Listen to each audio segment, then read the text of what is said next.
Live to Fight is the type of company that Dana killed. It's a homegrown. It's a guy that just does good work and puts it out there. And if you can support him, you really should, because he's precisely a guy who can't. His banners may not be able to hang on to UFC because he hasn't been able to pay them $100,000 to get his stuff out there. That's the corporate stuff that we're talking about now with the UFC.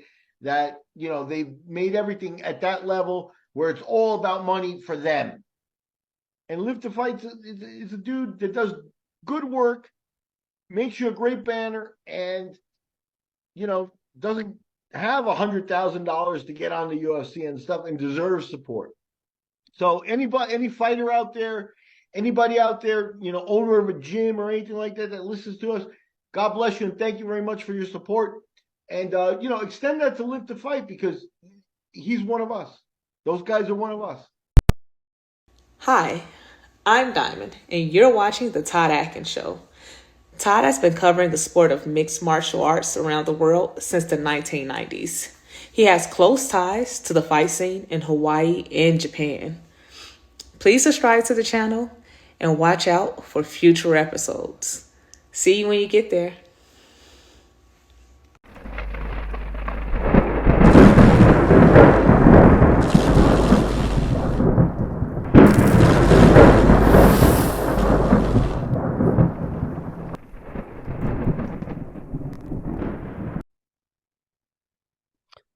All right, so this is Todd Atkins, and I'm here with Scott Burnett, brother Mikey Burnett, who fought in the UFC a long time ago. And Scott is he's been a successful boxing trainer and also a bodybuilder. And I'm going to let him introduce himself. And before we do that, I want to thank sponsors BetStep and Live to Fight Design. And Scott, I just want you to introduce yourself to people. And one of the things I like to do in my show is kind of introduce people, new voices that people maybe haven't heard a lot in the podcast or YouTube space. So I'd like to let you introduce yourself. Hey, everybody. My name is Scott Burnett. I've been a boxing trainer.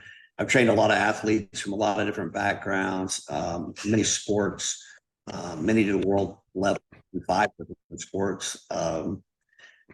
I enjoy a lot of different sports, but I think being a trainer has always been the thing that I was the best at and my passion. So I'm glad to be on Todd's show today and excited to discuss a lot of different topics about the world of boxing. And maybe mention some of the boxers that you've worked with. I've worked with I worked with Antoine Eccles, Alan Green, Zaire Rahim, and I worked together.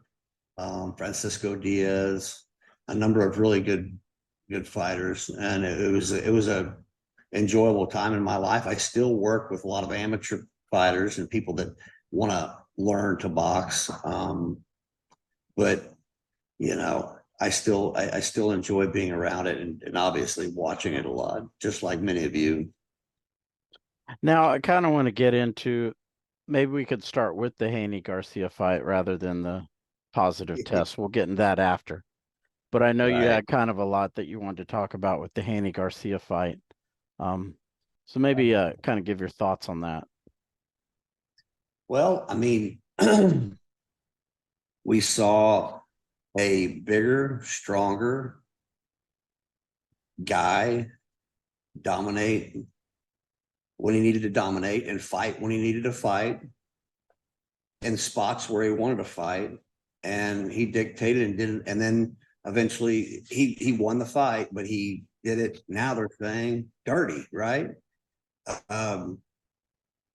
Ryan probably would make a great promoter, right? I mean, he came into the fight with a lot of controversy around him. We saw a lot of things that he was doing that were bringing a lot of public interest outside of boxing. We've seen that in other sports. We saw it with the Kansas City Chiefs and Taylor Swift. This guy brought some interest to boxing.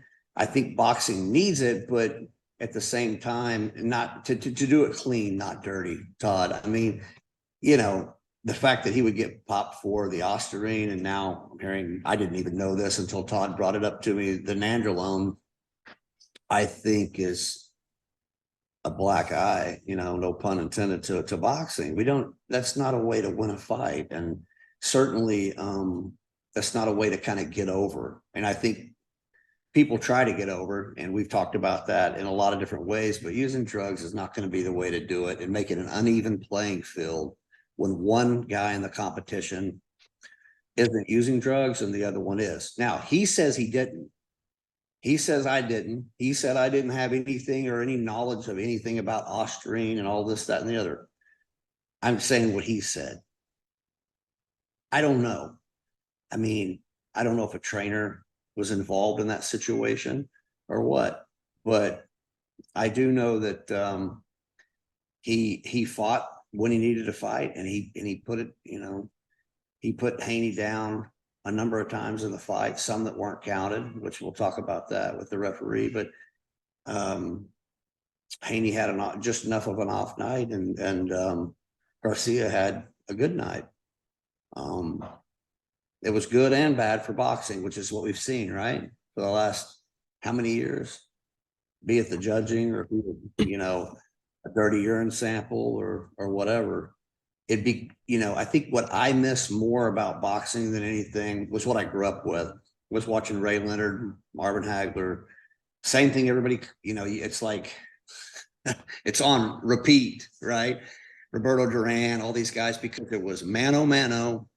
Nobody was being popped for a drug test. No one was making excuses. Now we've got so much more to it, and we got YouTube fighters fighting today too, more than ever. Yeah. CPR the sport. So there's a lot of meat there, Todd. For the people that don't know, let's talk about these two things that he popped for. So Osterine, maybe educate people on what that is. Osterine is what they call a SARM. It's a selective androgen receptor modulator. It's basically attaches to the androgen receptor and tells the muscles to grow. Why he would use Osterine, I don't know. When he was, obviously he came in 3 pounds over. Maybe that had something to do with maintaining his strength. Maybe it's a 24-hour half-life, I believe. I have to check on that, but I believe it's about a 24-hour. So I don't know if he thought he was going to cut it off at a certain period of time and not get popped for it. But, the testing that they do today is so stringent, and so they can pick up stuff that you've done that you don't think are going to be in your urine. Just because the half-life is a certain period of time, they can still find residues of it in your urine. And then to find out nandrolone, nandrolone, we're talking about nandrolone or decanate is going to be in your system anywhere from 12 to 18 months. I don't know what he's going to do with that if you use nandrolone, unless you have a number of different types of nandrolones, but he could have used a very short ester type nandrolone that could be in and out very fast.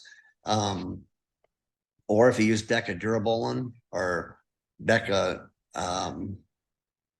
nandrolone, then he would definitely have that in his system for months to come, which he would pop again for, because I don't know how you get it out of your system.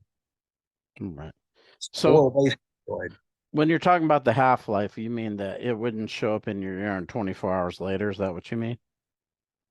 Well, every one of these drugs that people take have a half-life to them. So, it breaks down over a certain period of time, be it a day. I think it's 24 hours. It's going to start to break down into half the life that it had the first 24 hours or thereabout, and so forth and so on. It doesn't mean it's out of your system, though. Mm-hmm. No, right. It doesn't mean it can't be detected. The type of the IOC does, and some of these other organizations that they bring in to test for banned substances, they can pick up all kinds of stuff in your urine now, and it's really, really hard to beat those tests, But why he would even waste his time with that and not focus on the fight? I would think, I could beat the kid with or without it. I don't think it helps as much as people might think. Now, some people be like, oh, I believe it helps, yada, yada. I don't think carrying extra muscle mass in a fight is going to do anything but tire my muscle.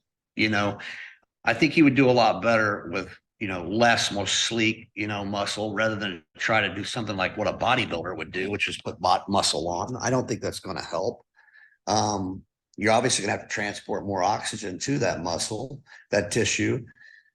And we've seen it slow people down in the past. We've seen it. You and I've seen it in Pride. We've seen it in UFC, and you see it in boxing. I mean, they fatigue. I think the people that I've seen that are the best in the world fighting are the most conditioned. And I think he fought in the right moment when he had to fight and turned it on. And he was catching Haney with the left hook, which brings up a whole nother point about that fight, which was, and Floyd pointed it out too, and you see it a lot in the amateurs, is when he's jabbing and pointing his shoulder and throwing the jab, Haney is dropping his right hand. He's trying to get the maximum amount out of length with his jab by pointing his shoulder and getting the furthest length that he can out of his jab, and he's dropping his right hand when he does it. It's a very amateurish. I mean, I used to take amateurs and tape their right hand to their head, because it would drive me crazy. Because when they would jab, they would drop here every time if they were left-handed. Which I was surprised that he was doing. He's a good fighter. He has a lot of great qualities as a fighter. Both of them do. Both have mega marketing and mega fights in front of them. But they both have little things that they got to work on. And one of the major ones with Haney that I saw was he was being hit with the left hook. And it was because when he jabbed, it was an easy timing issue that he dropped his right hand. But I've seen many world champions do it too, So Now, before we continue on the fight, I just wanted to ask you this one thing. What is the possibility that you can accidentally test positive for ostarine and nandrolone? In your knowledge, I've heard people say ostarine is possible. Like there's maybe some supplements out there. Ins and outs of it, but just in your opinion. Well, in my opinion, I mean, we're dealing with the fight game, boxing. Okay, it's a street hustle game. Let's be real. And there's a lot of jokers in it, right? And everybody assumes everybody's playing BS behind their back. So they don't have a lot of people justify things that they do based on the fact that everybody in the game's dirty. I used to hear my friend Quick Tillis always say, it's a dirty game, Scott. It's a dirty game. So I don't think that people have like a big issue with being dirty in the game. I think that their moral compass a lot of times is spun off out into a ditch sometimes. I'm not saying they're bad people. I'm saying, to maximize what they're going to do in the ring and maximize their ability to go in healthy and strong and all the things they want to do. Do I think someone would cheat? Absolutely. I do. Do I know that kid did? No, I don't know that. And you possibly could give a false positive, but I don't know how you'd give a false positive to nandrolone. I know. That's what most people are saying. The second one is hard to explain away. Yeah, because it's an injection. You know what I mean? Would you tell him, hey, we're going to give you your weekly B12 and vitamin shot, but we're going to mix some nandrolone in there, but your nuts shrank up. Right. It's one of the worst for what they call Deca-Dick, for lack of a better term. That is what they call it, because it suppresses your pituitary, but also suppresses what's called your HTPA, your hypothalamus testes pituitary axis. Okay. And when it does this, your testes will shrink because you're using a hormone to in place of your own natural hormones. Mm-hmm. So your body your brain, your pituitary and your testes are like, okay, we've got plenty of testosterone in our system. Shut it down. We don't need to make any more. So your nuts shrink. I don't know where he would benefit from it. I don't understand. He's young, he's strong. I don't know, unless he had like his joints were really bothering him, or the running was bothering him, or his hips or whatever. A lot of people use nandrolone for joint pain. I don't know where, he feels like that would have been beneficial, unless he just kind of wanted to, and if he did know about it, he wanted to get over on boxing, and they feel like they're getting over by making a lot of money and getting back at boxing. But boxing gets back at everybody. The only person that got through it that it really didn't get back at really bad was Floyd, that I've seen my whole life. I mean, he did it all his way. He came out unscathed. He made more money than everybody else. And he never cheated that I know of. I never heard of him getting popped for a test. And I've heard numerous people be popped for a test. But I don't think that it would have benefited Ryan that much, unless he had some that was nobody knew about. Now, I do remember you saying, he's not even turning over on his left hook, and he was dropping Haney. Right. Yeah. Maybe that's why. Well, it could be part of it. But I think well, he's naturally what we call in boxing a hooker. I mean, he has a great hook, great left hook, And I mean, he's going to say, who the hell is Scott Burnett? What do I give a shit what he thinks? He's nobody. You can think whatever you want. I mean, my opinion is pretty valid in this game because I've been around a lot of world champions, been around a lot of fighters, and I know both sides of that. I know the drug side of it. I know the drug side of it in bodybuilding and in sports. I have a lot of people that I know that we could have on the show too that know a hell of a lot more than I even know about it. But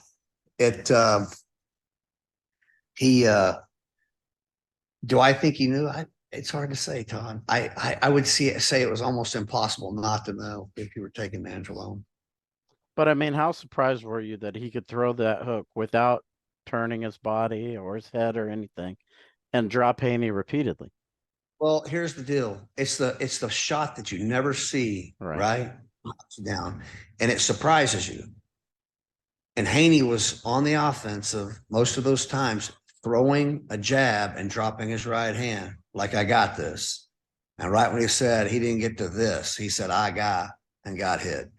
He was getting caught a little bit. A few of them were kind of off balance too, but it absolutely can play a factor in your strength. Yes. And your punching power. Yeah. 100%. Because you were saying if Garcia turned over on any of those punches, he would have knocked Haney out.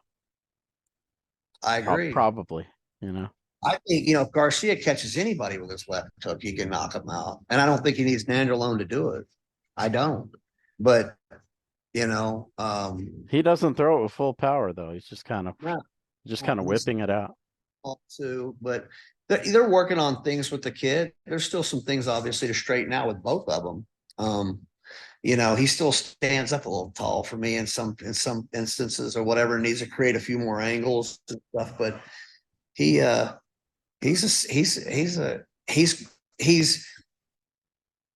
got a sound game. But one thing that we found that he can't do, that even high school wrestlers can do, is he don't like to make weight. And when he does make weight, he doesn't perform that well. We've seen that, right? High school wrestlers make weight and still perform well. You guys are in the hurt business. You're the toughest people in the world, mano a mano in boxing. But mentally, you can't make weight. I think he could have made weight. I think Floyd probably did tell him, don't make the weight. Come in 3 or 4 over, you'll feel a lot better. You won't be weight drained as bad. And maybe if he did indeed use the drugs that we think, that the tests say that he did do, then it was harder to make the weight. Why is that? Well, because you're going to add more muscle tissue, and you're going to hold more water in the muscles, and it's not as easy, to make the weight, anytime you use anabolic steroids or a performance enhancing drug, your protein synthesis is that more efficient. Your body's ability to store carbs, fats, protein in the muscle cell is that much more efficient. Your ability to gain muscle is much greater, and you're going to hold a little bit of water too with it. So that makes sense. It's all kind of adding up. Plus, he had a lot Mhm. riding on this. His last fight was probably his first really big fight. Obviously he didn't win, and he Yeah. wasn't. It wasn't really well. It wasn't long enough to be competitive, I guess. But this fight, had he not won, maybe if he was really competitive, it wouldn't have mattered. But if he had got knocked down again or dropped or whatever, he Mhm. might not have ever got another big fight. That's true.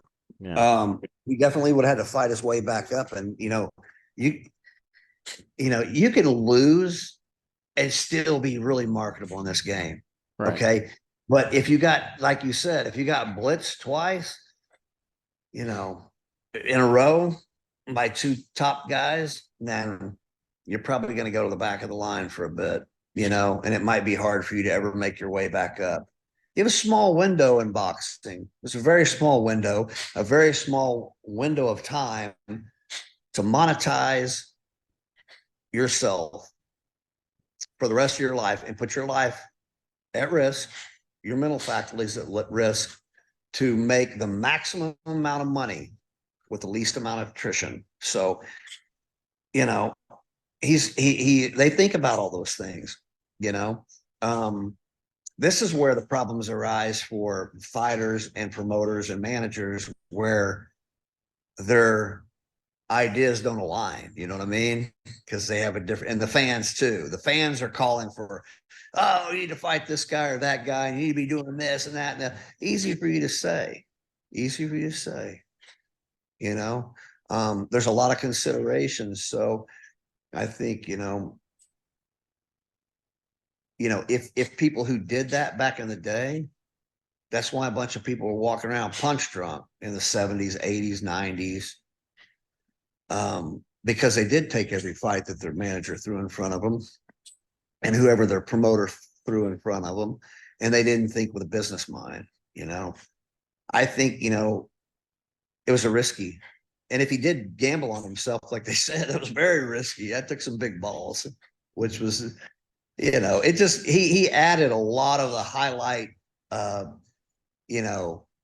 human interest to his fight by the things that he was doing coming into the fight.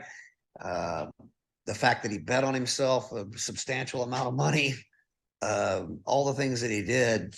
I think boxing is trying to, in every way that it can, and the people involved in it, bring interest back. Let me ask you about let's say he hadn't tested positive and he just missed the weight and that's it. Mhm. Having won the fight, he's going to get other bigger fights. So there really wouldn't be much of a punishment for missing in the first place. Right. And that's the way, if Floyd did tell him, that's the way they're thinking. They're thinking, hey, who cares? I just need to win the fight. Okay. And it's going to allow me greater opportunities moving forward. It's going to give me bigger purses and bigger, more opponents, and bring more interest. The idea is always, how many butts can you put in the seats, right? We say that over and over in boxing.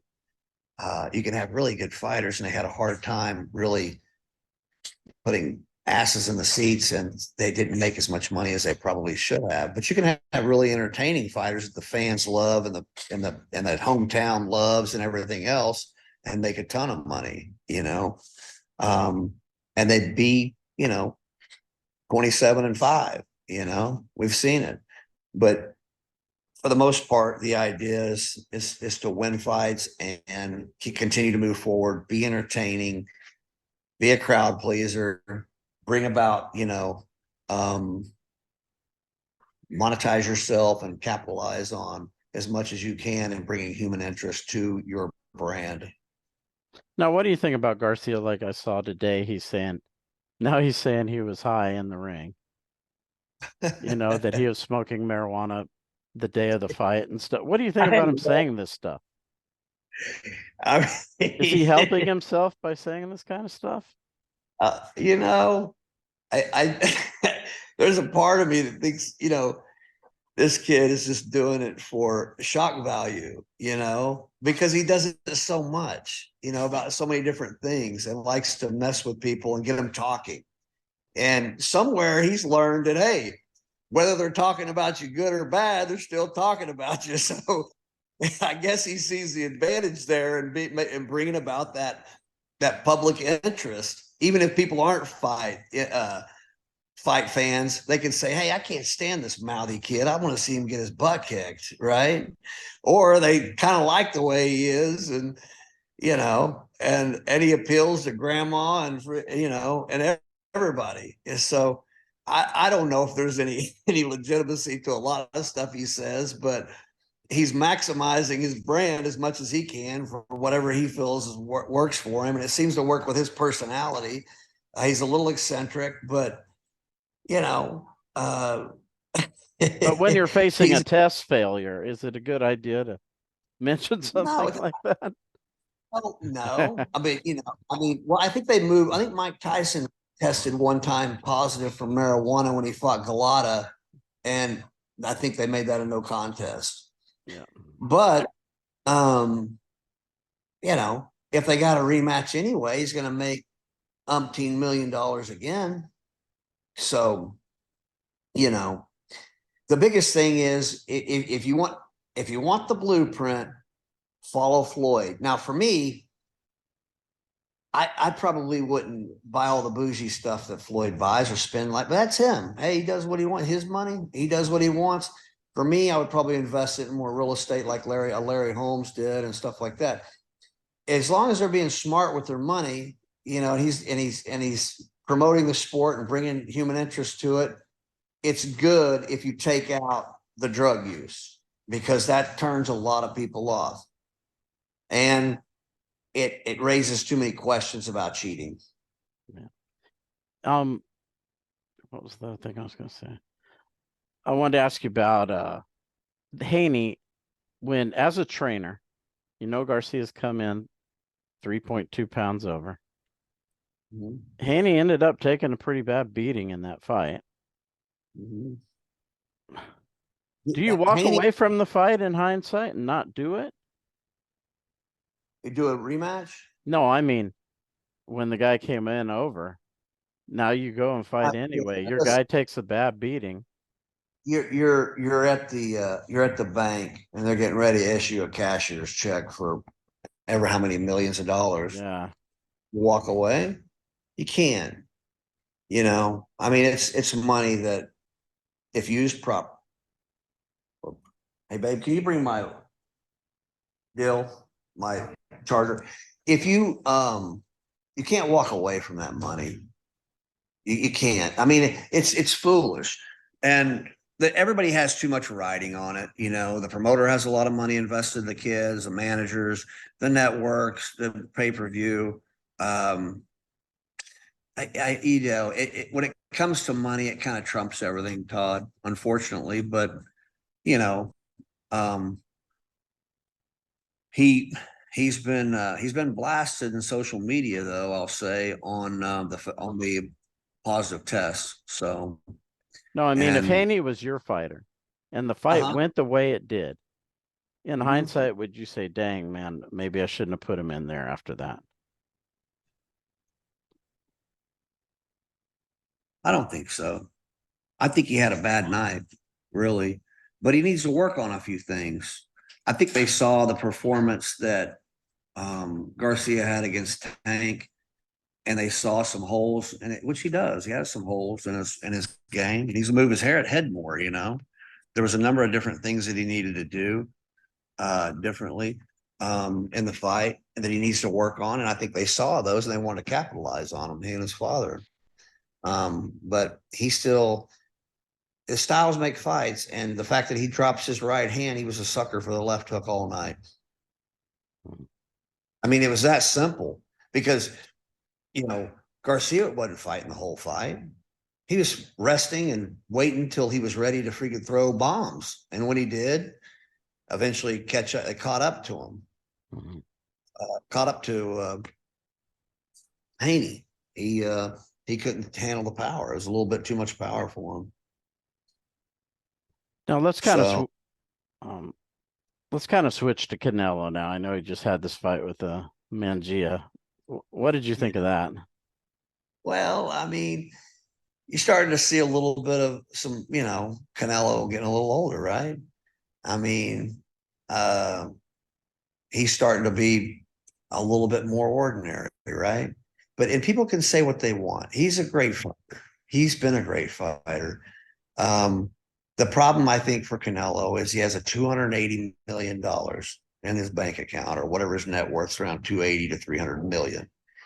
And much like people have pointed out way before me, fighters become a little more civilized.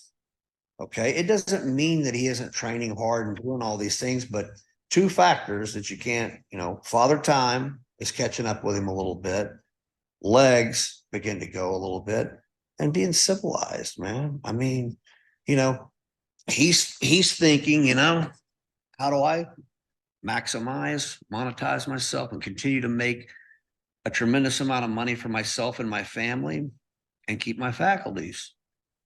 I think everybody follows to a degree what Floyd Mayweather has laid out. I've said it and I'll say it again and again and again. If you want the blueprint for success and you want to walk away and still have your brain intact and you want to have a lot of money, you can't go in there like a character in Braveheart. And I think we're starting to see bigger and bigger cracks every fight. And, his skills starting to diminish some. They're not huge, but it just takes a little. And it starts to show more and more, you know? How bad is it for boxing that he won't fight David Benavidez? Well, there again, we're talking about the exact same thing we were talking about in the other. Right. We have what boxing wants and what he thinks is best for him. Mm-hmm. David Benavidez will knock your head off. He'll knock your head clean off your shoulders. Why do I need that? I have almost $300 million. You have a young, strong guy who's about 28 and 0 with like 24 knockouts who is a killer. I also have mandatories and different people I'm supposed to fight for these different belts. And I know what the public wants. They want to go in there. They want to see the Roman Coliseum with a lion come jump on me and kill my ass. You know what I mean? But I Of think course, the UFC, because it rose up, people were getting the fights they wanted to see at the times they wanted to see them. And now we're kind of having this thing again where this would be a massive fight, and he's saying, "Nope, I'm not doing it." I don't know all the background to it. And what I know in the ring after the fight, he pointed over to him, and had made some gestures towards him. But to be honest with you, I would not say this to my fighter. But if I love Canelo, and I would love him if he was my fighter and I was his manager, I wouldn't care what the public said. I don't care. I don't care. I don't want him going out, on his sword, in a heap. I'm not saying he would, but I'm not saying necessarily that he would. I'm saying there's a potential for it. Yep. And why do you need that fight? Unless the money is $100 million, $120 million. Why do I need it? He doesn't necessarily need it. I think in the next year or so, he needs to hang him up. You got plenty of money. You got your faculties. You've had a tremendous, legendary, Hall of Fame career. He's thinking like Floyd. I mean, Floyd waited around till Pacquiao got older, had been a little more shop worn, as we say, got a little more, a lot of rough and tumble fights under his belt, and then I'll take and fighting. It's timing. Talk about power and speed. Timing is the most important thing in boxing, and it's the same way with business. But it does hurt boxing, because back in our day, like you were talking about, the 80s, 90s, We were getting the fights we wanted to see when If the I'm guys thinking, were at their best. yeah, but if I'm thinking like his man, a lot of them walking around too punch drunk today. That is true. If I'm thinking like his manager, I don't care what the public wants. If both of them are 25 years old right now, okay, he wants to fight. Okay. That's what I mean. But yeah, but Canelo's not 25 Right, right, anymore. right, right. You know what I mean? So I don't care. I love him. I want to protect him. He may not even want to protect himself, but I want to. Mm-hmm. Do I think he could beat David Benavidez, 8, 10 years ago? Yeah. If David was the same age, I do. I think he would have a good shot at beating him. He's a heavy puncher, man. He can punch. He can give you permanent brain damage, man. Now, a lot of fans won't want to hear that and be like, "Oh, shut up, man." Of course you're going to think like that. But if it's your brother or your father or somebody you love, I don't think he needs to fight. That's my opinion. And it's me telling somebody I love them. It's not me saying, the idea when we got into this, you want to be a world champion, but a multiple world champion. You're a Hall of Fame career. You've got $300 million and you want to go fight some young, hungry lion. Why? Say what you want to about me. I'm older, I'm starting to lose some, but I wouldn't tell him all that. I would probably, there's no reason to disrespect Canelo. He's a tremendous fighter, but there's no reason for me to tell him to take the fight. I wouldn't even want him to try to force that fight on me, man. It doesn't need to be made. How much money can you make at it? Now, styles make fights too. And people say that's not the boxing spirit, Scott. Yeah, well, getting somebody killed isn't either. He's not 25. That's my opinion. Now, let's go from that to Tyson versus Jake Paul. I kind of want to get your kind of overview on that. Well, Tyson, prime Tyson. Everybody talks about prime Tyson. I mean, prime Tyson, I guess it was before Buster Douglas. He was a killer. He had tremendous power in both hands, had everything, you could want, had speed, power, agility, great dexterity. I mean, just could hit from both sides. Jake Paul's young. Jake Paul's, was he 27 years old? And Tyson's 58, 59, somewhere in there. I saw a video of Mike walking the other day and he couldn't walk that well. And he had a cane with him. Did he? Really? I don't think I know a lot of people are saying Tyson's gonna take him out like he's nothing. I don't know about that, Todd. Mm-hmm. I don't know about that. I mean, I think I want to pull for Tyson too. Love him, love Mike Tyson, but I just think that, unless they have some type of gentleman's agreement, that Jake's not gonna, do I think Jake Paul can fight like Mike Tyson could? Not anywhere close, but he has gotten better, like De La Hoya pointed out. He could be a decent cruiserweight if he had to work his way up. The kid that Tyson Fury's brother that he fought, that was a real close, wasn't that who he fought? Tommy Fury, yep. Tommy fought him. That's right. Right. Jake's he's still undefeated, right? No, Tommy won the fight. And, I think there was so much holding. Yeah, Tommy Fury beat him. But okay, I think there was so much holding in that fight. When they were actually boxing, I think Tommy Fury was a lot better than he was. Yeah, he was. But I think Tommy Fury could probably beat Tyson now. I don't think they're showing him hit and stuff. Did you see a lot of Mike Tyson's last 2 or 3 fights 20 years ago? He didn't look very good. That was 20 years ago. I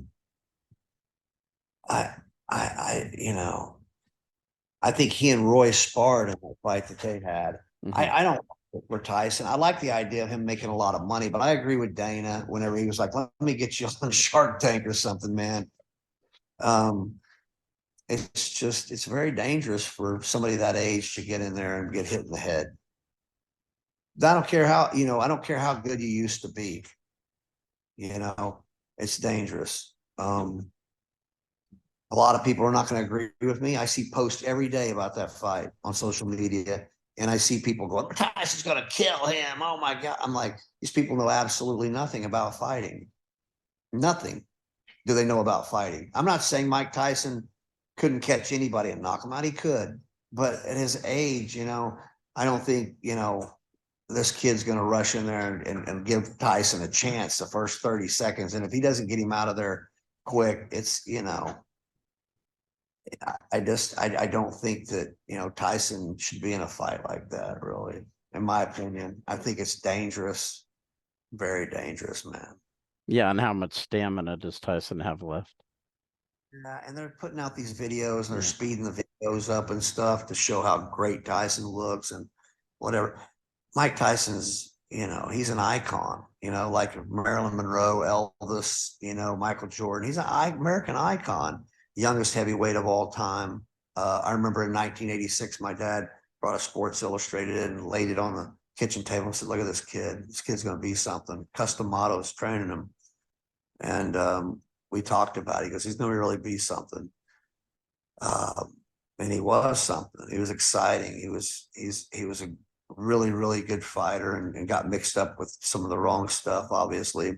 He did more to help people beat him than they did. Yeah. He said, don't worry about it. Doing all that running there, that will help you beat me. Tyson did too many things to himself, the drugs and what, and he'll say he's settled. I'm not saying anything he hasn't already said. But he was exciting and he had a style that was unbelievable. And, he was a great champion. And I think it's kind of ridiculous for a guy like this to have the opportunity to fight him. I have nothing against Jake Paul. He obviously has done pretty well. I mean, people can say what they want. I mean, yeah, he's fought over the hill MMA fighters and different people. But he does have some boxing ability and he's gotten better. I think the stamina part, like you had mentioned, will probably be the determining factor in that, in that fight. And I don't know. I wish Tyson would make his money another way, but we'll see. I think it's next month, right? Are you going to watch it? I probably, I'll probably catch it on replay, Todd. A lot of them I catch on replay today because of the price of them and stuff. And I don't mind paying them for it if it's a really No, big. this one's free on Netflix. Oh, it is. You're right. It's on Netflix. That's right. Yes, I'll watch it because I do have Netflix. Only $22.99 a month. Netflix has done great. Yeah, you're right. It's on Netflix. That's amazing. And aren't they? They're paying them. I think it's a crazy amount of money on it. I think Netflix is going to get the UFC because I know their stuff with ESPN's coming up, I think, next year. Well, I have a feeling they're going to do that. Dana was just talking about how awesome Netflix is. They're going to be a big, big, big player with the fight game. I personally still miss HBO with Jim Lampley and those guys. Yeah, they were great. They really were, I miss the old school, fight gang that they're in old school boxing after dark. Right. When HBO had all those fighters in their stable, almost every weekend they could give you an outstanding fight. They really did. I think Seth Greenberg and a few guys at HBO they put together, it was a heck of a freaking telecast and a heck of a production. The production was unbelievable. We saw so many greats come up through there, and Tyson being one of them. I think it's going to be more of like a sparring match. I hope, just for the sake of it, Tyson's health.